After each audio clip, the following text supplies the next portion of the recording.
Some decisions seem small, until they destroy an entire world. What if Aang had never escaped the temple, Light Yagami had completely ignored L, or Itachi had spared his parents? Today we'll explore 3 timelines where heroes become threats, justice spirals out of control, and Konoha collapses from within. 3 stories, 3 mistakes, and consequences no one could stop. What if Aang had never escaped the Air Temple? There is a Forbidden's timeline where he defeated Sozin too early, and that triumph turned the Avatar into the most terrifying ruler the world has ever known. In this reality, Aang listens to Gyatso's warning but decides to stay to protect the monks. When Sozin and his soldiers break in during the comet, fear breaks the boy's final limit. The Avatar state awakens decades earlier than expected. The 4 elements erupt at the same time, and the invading army disappears in minutes. The victory seems like a miracle, but no one notices the true disaster. Aang remains inside the Avatar state for too long. The voices of hundreds of Avatars begin to dominate his decisions until they slowly erase the boy who once existed. Gyatso survives, but can no longer reach him. The air nomads are never exterminated and become the first force tasked with imposing absolute peace. Sozin dies before founding an empire. Azulin never ascends to the throne. Iroh never loses his son because no great war occurs. Zuko and Azula are born in a completely different kingdom, raised under the constant surveillance of the Avatar. Katara never learns waterbending with a rebel master. Sokka never becomes a strategist. Toph remains locked up her whole life because no one inspires her freedom. Without visible wars, no heroes appear either. Aang begins to punish any conflict before it exists. Entire cities are immobilized with airbending. Entire armies lose their ability to fight. Anyone who challenges the order disappears without a trace. The world gets exactly what it always asked for: peace. But at the price of all freedom. Decades later, no one remembers what it means to choose. The kingdoms continue to exist, but only as provinces administered by an Avatar incapable of feeling individual compassion. Every decision is perfect. Every crime disappears before it occurs. Every rebellion ends in seconds. The Avatar cycle ceases to represent balance and transforms into an eternal authority that no one can question. The world finally lives without wars, because it also lives without will. And the last enemy of humanity ends up being its own savior. Now tell me, would you prefer a completely free world even if war exists? Or would you accept this absolute peace?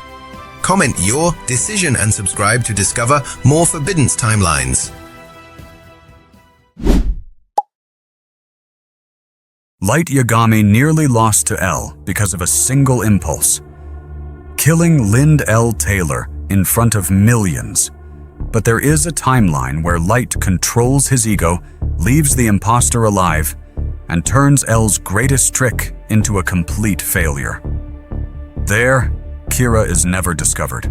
He becomes invisible. And Japan ends up paying the price. The broadcast begins the same way. Lind L. Taylor appears on television, accuses Kira, and calls him a monster. Light opens the Death Note. His hand trembles over the pen, but Ryuk smiles and Light understands the trap. If he writes that name, he will reveal that he can kill from a distance and that he is watching the broadcast. So he closes the notebook. Taylor keeps talking. Nothing happens. L loses his only geographical lead. He does not know Kira is in Kanto. He does not even know whether Kira can kill without touching his victim. From that moment on, the investigation falls apart. L cannot concentrate police resources in Tokyo. Cameras are never placed inside the Yagami home. Ray Penber never follows Light. Naomi Misora remains alive, but she never finds a direct connection. Light learns the most dangerous lesson: silence kills better than pride. Then he changes his method. He stops executing criminals immediately. He waits days. He mixes heart attacks with accidents, suicides, and disappearances. Some of the guilty die in prison. Others fall after being released. The world's police forces can no longer distinguish supernatural justice from ordinary chaos. Kira begins sending hidden messages through the timing of each death. He demands that governments publish secret files, lists of corrupt officials, and the names of undercover agents. Whoever refuses loses ministers. Whoever obeys stays in power. Entire countries turn their judicial systems into name factories to feed the new god. L suspects that Kira needs public information, but he cannot prove it. Every theory arrives too late. Every decoy fails. And while L searches for patterns, Light manufactures false ones to frame regions, religions, and political movements. The world begins hunting itself. Kira does not even need to kill everyone. He only needs to make everyone afraid of appearing on a screen. Years later, global crime falls because of terror. Light no longer sees people. He sees probabilities. A critical journalist could inspire a rebellion.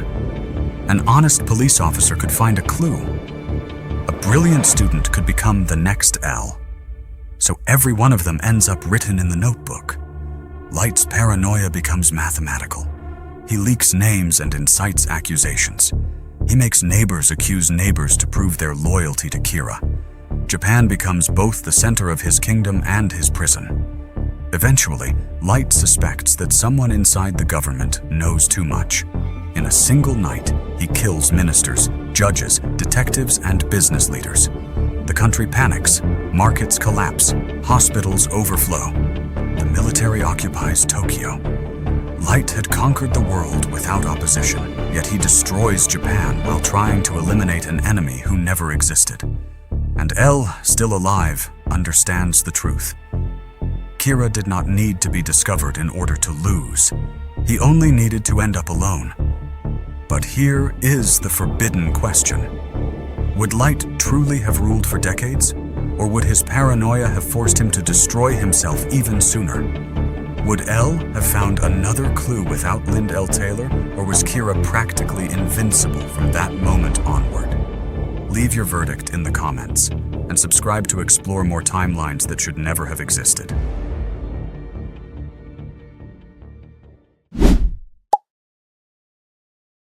Itachi did not destroy the Uchiha clan out of hatred. He did it to prevent a civil war. But there is a forbidden timeline where he makes an impossible mistake. He kills the clan, saves Sasuke, and also leaves Fugaku alive. That single act of mercy turns the massacre into the spark that burns Konoha from within. On the night of the massacre, Fugaku and Mikoto kneel before their son. Itachi lowers his blade and offers them a way to escape. Mikoto refuses. 2 missing bodies would expose the betrayal and put Sasuke in danger. She asks Fugaku to survive and Itachi to finish the mission. Itachi kills his mother, hides Fugaku beneath a Tsukuyomi, and burns the room with Amaterasu. Obito believes they both died. Danzo does too. Before leaving, Itachi orders his father to disappear forever. Fugaku agrees, but he does not forgive. For years, Fugaku lives under another identity. He does not try to rebuild the clan. He builds something worse, an invisible resistance.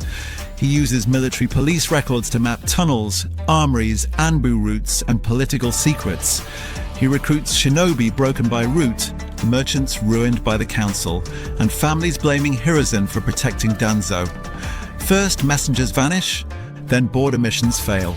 After that, files about Root's experiments appear before the Nara, Hyuga, and Aburame leaders. Trust inside Konoha begins to rot. Danzo answers with secret executions. Fugaku reveals every corpse. Hiruzen tries to negotiate, but no one knows with whom. Meanwhile, Sasuke grows up hating Itachi, as in the original timeline. That lie becomes the perfect weapon. When the Chunin exams begin, Fugaku exploits Orochimaru's invasion. His agents sabotage barriers, free prisoners, and attack weapons depots. Konoha believes it faces an outside invasion, but half the explosions come from within. Then Fugaku appears before Sasuke. He reveals that Itachi obeyed the government. He shows proof of the conspiracy, but he also confesses something monstrous. He allowed Sasuke to live consumed by hatred because he needed him to become the symbol of the Uchiha. Sasuke pretends to join him so he can uncover the final objective. Fugaku plans to seize the Hokage Tower, execute Danzo, and force Hiruzen to confess the massacre. If the clans resist, he will let Konoha burn until a new order rises. Itachi returns. Father and son clash among the ruins while Root battles Anbu and Orochimaru watches the village devour itself. Danzo tries to escape. Itachi kills him. Hiruzen falls protecting the academy, but Itachi does not deliver the final blow. When Fugaku orders the tower burned with hundreds of civilians inside, Sasuke pierces his father with a Chidori. Like Itachi, he sacrifices his family to save Konoha, only this time everyone knows the truth. Fugaku dies smiling. His resistance fails, but Konoha is left divided, without a Hokage, and stripped of innocence. Sasuke becomes a secret protector. Itachi remains the monster. Naruto inherits a village that no longer believes in the will of fire. But here is the question that would tear the fandom apart. Would Sasuke truly have saved Konoha, or only protected the same corrupt system that destroyed his family? Was Fugaku a terrorist, or the only man willing to expose the truth? Leave your answer in the comments and subscribe to uncover another forbidden timeline. In every universe, one decision changed everyone's fate. Aang brought peace through fear. Light destroyed the very world he wanted to control, and Itachi left alive the spark that would burn Konoha. Now tell me, which story was the most brutal? Subscribe so you don't miss the next alternate timelines, because more videos, more twisted worlds, and even darker consequences are coming very soon.